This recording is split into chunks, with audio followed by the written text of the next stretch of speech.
Cuma di sini dalam ayat Al-Qur'an kan ada fa'alhamaha fujuraha wa taqwaha.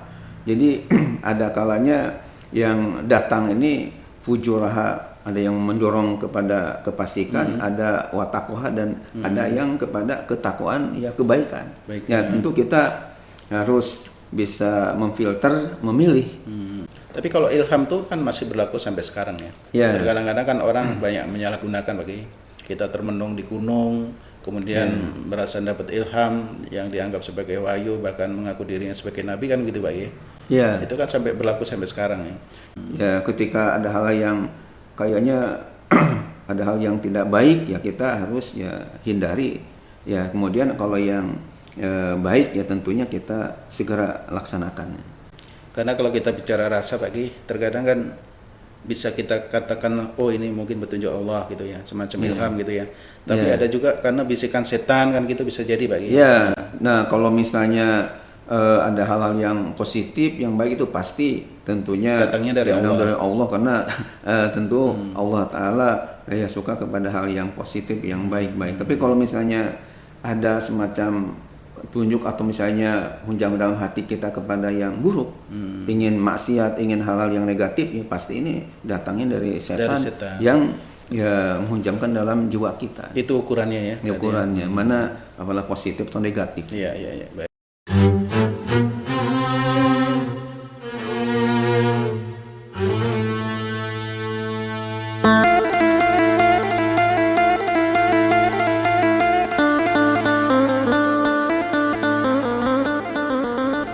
Assalamualaikum warahmatullahi wabarakatuh. Waalaikumsalam warahmatullahi wabarakatuh. Alhamdulillah rabbil alamin. Allahumma sholli ala sayidina Muhammadin Allahumma sholli wa ala alihi wa sahbihi ajma'in. Amma ba'du. Pemirsa yang Allah muliakan, alhamdulillah kita berjumpa kembali di kajian ilmu Umat Bertanya Ulama Menjawab. Insyaallah hari ini kajian kita akan mengupas kembali pada kitab atau buku Umat Bertanya Ulama Menjawab Syariah. Insyaallah kita akan membahas tentang tema perbedaan wahyu dengan ilham.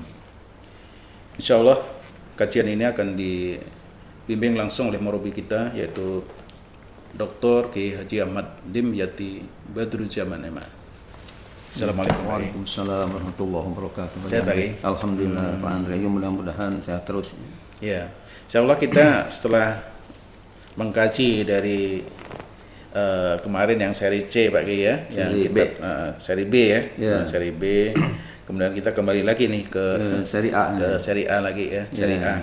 Kita akan membahas tentang tema yaitu perbedaan wahyu dengan ilham. Ya, karena kemarin Ramadhani ada di seri B ini. Ya. Jadi sekarang karena ya kita ingin berurut yang seri A dulu. Ya, biar tuntas dulu Pak Ki. Jadi ya kalau nggak ada pertanyaan mendesak dari pemirsa, biasanya ya kita teruskan di seri A ini. Ya.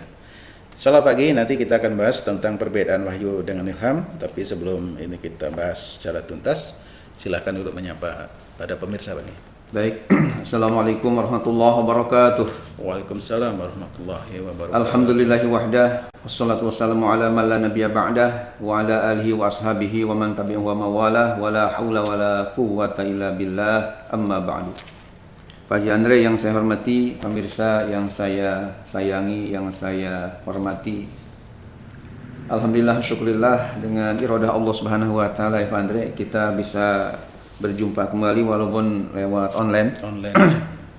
Tapi mudah-mudahan ya tetap kita dalam tafakuh fiddin, memperdalam masalah keagamaan, walaupun lewat online tetap jalan terus, dan walaupun pandemi COVID-19 masih ya ada, belum sirna, tetap kita pengajian kita, tanya jawab agama kita masih katakanlah tidak berhenti, karena kita ingin masuk ke dalam hadis Nabi yang sahih riwayat Imam Bukhari, yang Rasulullah SAW telah bersabda, man yuridillahu bihi khairan yufaqihu fiddin.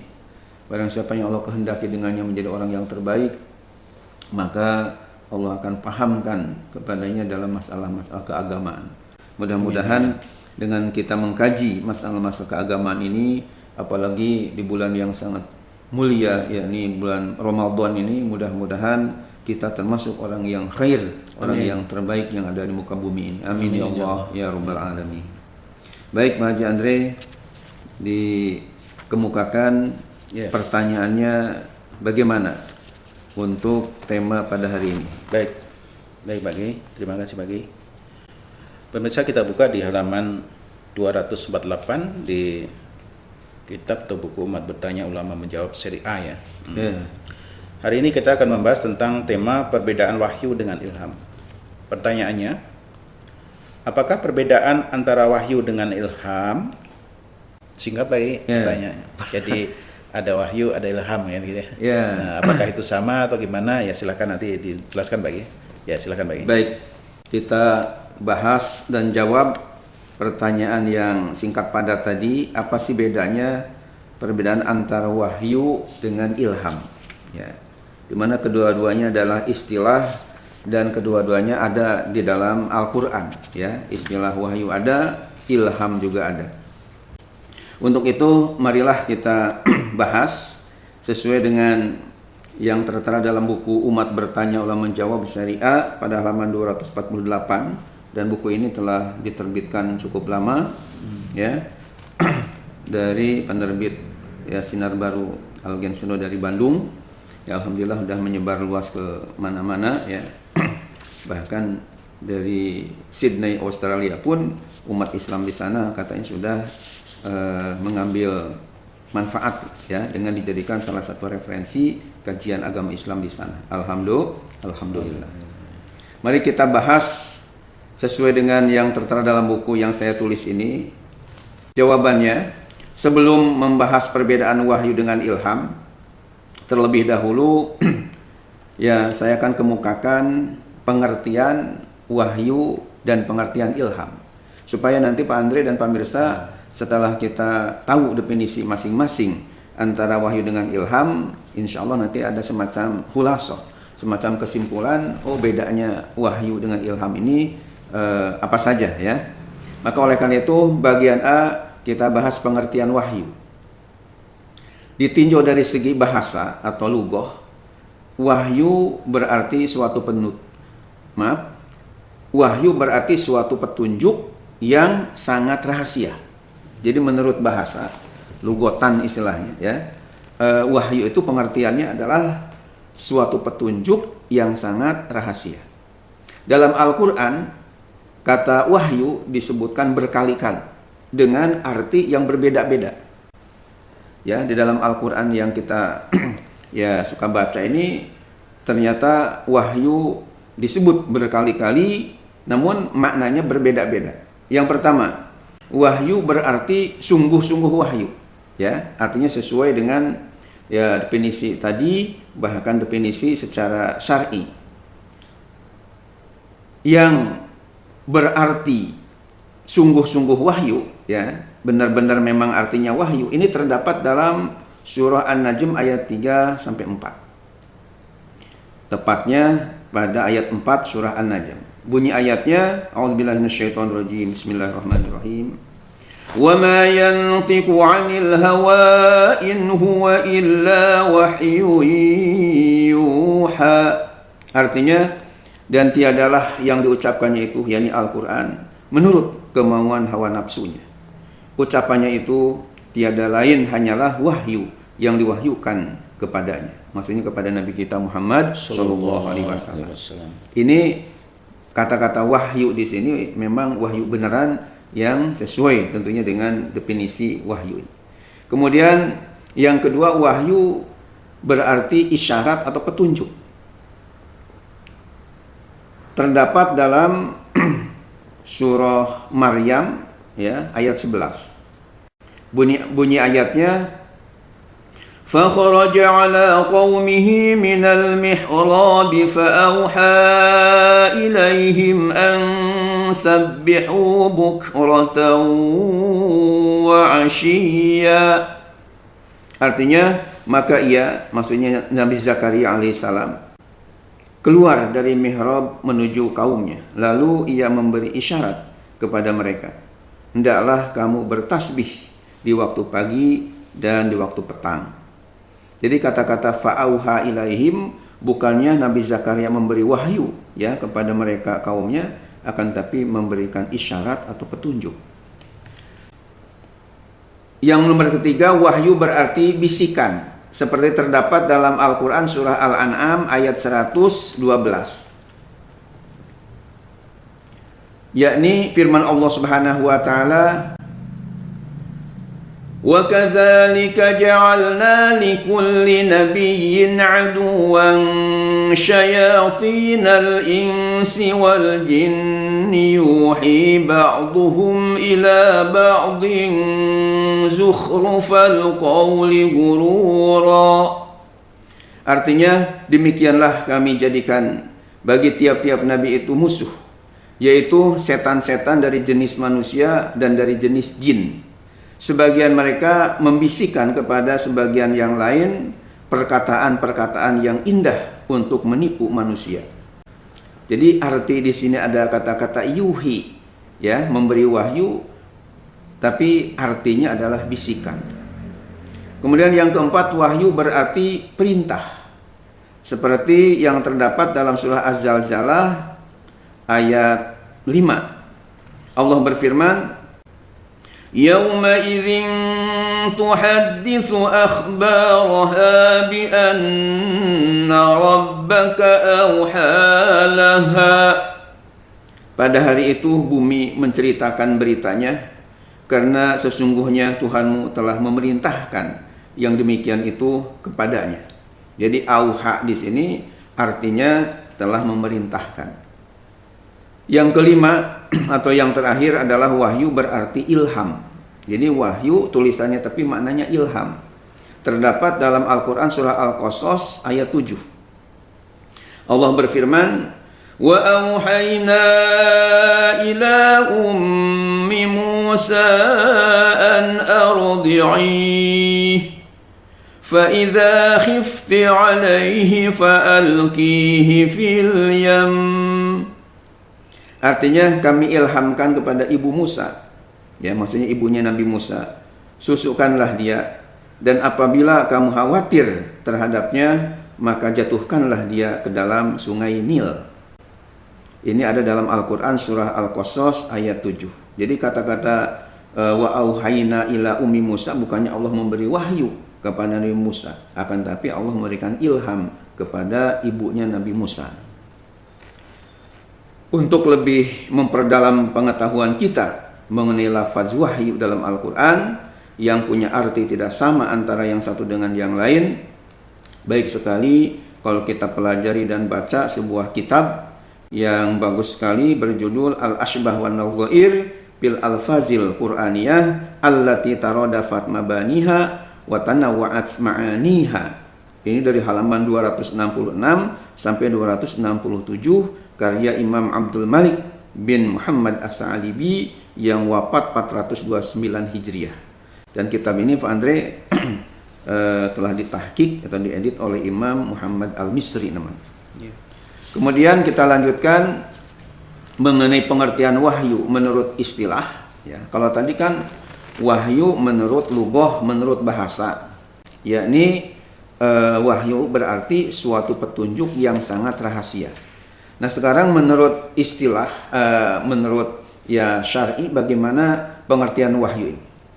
Ada seorang ulama besar dari Mesir yang bernama Syekh Muhammad Abdul Azim Az-Zarqani. Dalam kitab beliau yang sangat terkenal yang namanya Manahilul Irfan fi Ulumil Quran. Ada di perpustakaan pribadi Pak Andre, ada 2 jilid ya tebalnya. Beliau di dalam kitab Manahilul Irfan fi Ulumil Quran di jilid 1 halaman 63 telah berkata seperti ini. Ammal wahyu fa ma'nahu fi lisani syar'i ayyu'limallahu ta'ala man istafahu min ibadihi kullama arada itla'ahu alaihi min alwanil hidayah wal ilm walakin bitariqatin sirriyatin khafiyyah ghairi mu'tadatin lil bashar. Artinya pengertian wahyu dalam istilah syara' atau agama ialah pemberitahuan Allah Subhanahu wa taala kepada hamba-hambanya yang terpilih mengenai segala hal yang ia kehendaki untuk diungkapkannya, baik petunjuknya maupun ilmunya. Namun penyampaiannya dengan cara rahasia yang tidak terjadi pada manusia biasa. Demikian Imam Az-Zarqani atau Syekh Muhammad Abdul Azim Az-Zarqani dalam kitabnya Manahilul Irfan fi Ulumil Quran, ya, jilid 1 halaman 63. Kemudian kita beralih ke bagian B, pengertian ilham. Kalau tadi sudah dijelaskan pengertian wahyu, sekarang pengertian ilham. Ilham ditinjau dari segi bahasa adalah menghunjamkan sesuatu ke dalam jiwa. Allah Subhanahu wa taala dalam Al-Qur'an surah Asy-Syams ayat 8 telah berfirman, "Fa'alhamaha fujuraha wa taqwaha." Ulangi Pak ya.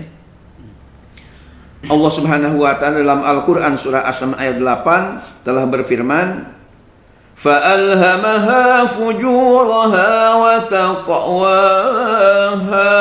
Artinya, maka Allah mengilhamkan kepada jiwa itu jalan kefasikan dan ketakwaannya. Pengertian ilham menurut istilah Sayyid Muhammad Rashid Ridha dalam kitabnya Al-Wahyul Muhammadi telah berkata, ilham ialah suatu perasaan emosional yang diyakini oleh jiwa, yang karenanya jiwa itu terdorong untuk melakukan apa yang dikehendaki tanpa disadari dari mana datangnya. Keadaannya hampir sama dengan perasaan lapar, dahaga, sedih, senang, dan sebagainya. Yang menerima ilham tidak hanya manusia, binatang pun menerimanya. Dalam surat An-Nahl ayat 68 telah disinggung mengenai ilham untuk lebah. Ilham dalam ayat itu menurut analisis Imam Fakhruddin Ar-Razi, pengarang kitab tafsir Mafatihul Ghaib, ialah bahwa Allah telah menetapkan perilaku-perilaku naluriah kepada binatang lebah. Itu kaitan dengan masalah ilham. Jadi ilham menurut bahasa adalah menghujamkan sesuatu ke dalam jiwa, ya. Kemudian kita lanjutkan bagian C, yakni perbedaan, ya, perbedaan wahyu dengan ilham. Tadi masalah wahyu definisinya sudah dijelaskan, demikian juga ilham, ya, baik menurut bahasa maupun menurut istilah atau agama sesuai dengan penjelasan Sayyid Muhammad Rashid Ridha dalam kitabnya Al-Wahyul Muhammadi tadi. Maka sekarang kita yang bagian C menjelaskan perbedaan wahyu dengan ilham. Bedanya apa? Perbedaan wahyu dengan ilham dapat kami simpulkan sebagai berikut, ya. Yang pertama, wahyu datang melalui atau dengan pelantaraan malaikat Jibril. Sedangkan ilham datang melalui penghunjaman langsung oleh Allah kepada yang dikehendakinya. Jadi yang satu wahyu tadi harus melalui pelantaran malaikat Jibril, tapi kalau ilham atau inspirasi ini biasanya langsung dari Allah kepada orang-orang yang dikehendakinya. Yang kedua, wahyu hanya diterima oleh para nabi atau rasul. Sedangkan ilham dapat diterima oleh siapa saja yang dikehendaki Allah, baik sewaktu pintu kenabian masih terbuka maupun setelah tertutup. Yang ketiga, wahyu diterima untuk kemaslahatan seluruh manusia atau umat tertentu. Sedangkan ilham hanya untuk yang menerimanya saja. Yang keempat, pintu wahyu telah tertutup sejak berakhirnya tugas kenabian Nabi kita Muhammad SAW, sehingga wahyu terkenal di kalangan para ulama ulumul Quran dengan istilah inghilaqu abwabih, tertutup rapat pintunya. Sedangkan pintu ilham senantiasa terbuka selagi ada manusia dan berlaku sepanjang masa, sehingga ilham terkenal di kalangan ulama ulumul Quran dengan istilah infitahu abwabih, selalu terbuka pintunya. Itulah antara lain perbedaan wahyu dengan ilham, sekalipun keduanya merupakan suatu hal yang bersifat spiritual, namun berbeda fungsi dan batas ruang lingkup berlakunya. Tentang penjelasan wahyu dan ilham ini, selain terdapat dalam kitab-kitab yang telah kami sebutkan tadi, ya, terdapat pula penjelasan antara lain dalam kitab-kitab seperti di Al-Mabahis, ya, kitab Mabahis fi Ulumil Quran karya Syekh Mana Al-Qattan halaman 32, Mabahis fi Ulumil Quran karya Dr. Subhi Soleh halaman 26, dalam kitab Risalatut Tauhid karya Syekh Muhammad Abduh halaman 108, dalam kitab Al-Kulliyat karangan Imam Abdul Baqa halaman 373, dan ada di dalam kitab At-Ta'rifat karangan Syarif Ali Muhammad Al-Jurjani halaman 34. Itu adalah referensi atau masadir, rujukan-rujukan tentang masalah wahyu dan masalah ilham.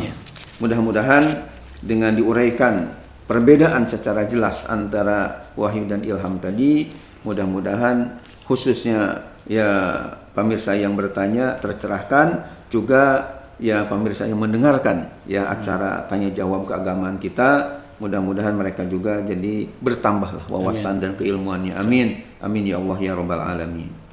Ya Pak Ki, kalau perbedaan wahyu tadi kan udah jelaskan ya, ayatnya udah jelaskan, kemudian sebagai perantaranya adalah malaikat Jibril kan gitu Pak ya. Tapi kalau ilham tuh kan masih berlaku sampai sekarang ya. Kadang-kadang kan orang banyak menyalahgunakan Pak Ki. Kita termenung di gunung, kemudian merasa dapat ilham yang dianggap sebagai wahyu, bahkan mengaku dirinya sebagai nabi kan gitu Pak ya. Itu kan sampai berlaku sampai sekarang ya. Jadi pengertian ilham sendiri itu secara nyata tuh sebenarnya bagaimana Pak yang dikatakan Allah menghujamkan langsung pada jiwa manusia itu seperti apa? Apakah semacam firasat atau bagaimana itu Pak? Ya, jadi ilham itu kita rasakan ya seperti ada ya inspirasi lah yang kita misalnya biasanya kan kalau misalnya ada seseorang mungkin membuat lirik lagu-lagu kira-kira apa, termasuk juga kita mau nyusun buku, kira-kira buku apa nih yang perlu kita dahulukan untuk kita tulis. Biasanya ada ya ilham yang terhunjam dalam diri kita, akhirnya menjadi mantep lah kayaknya harus ini dulu ya. Itu namanya ilham. Dan ilham ini bisa diterima oleh siapa saja tadi, bahkan binatang pun semacam ya lebah menerimanya. Tapi kalau wahyu ini tadi ada kekhususan untuk para nabi dan para rasul. Spesifik ya kalau wahyu itu. Tapi kalau ilham sendiri kan kita itu merasa ada semacam firasat atau satu keyakinan bahwa kita mengerjakan suatu permasalahan, oh ini yang pas menurut saya itu. Itu berarti langsung ada bimbingan dari Allah gitu Pak. Ya, jadi apa yang terhunjam dalam ya dada kita ini tentunya ada ilham yang kita terima. Cuma di sini dalam ayat Al-Qur'an kan ada fa'alhamaha fujuraha wa taqwaha. Jadi ada kalanya yang datang ini fujuraha, ada yang mendorong kepada kefasikan, ada wa taqwaha, dan ada yang kepada ketakwaan ya kebaikan. Ya tentu kita harus bisa memfilter, memilih.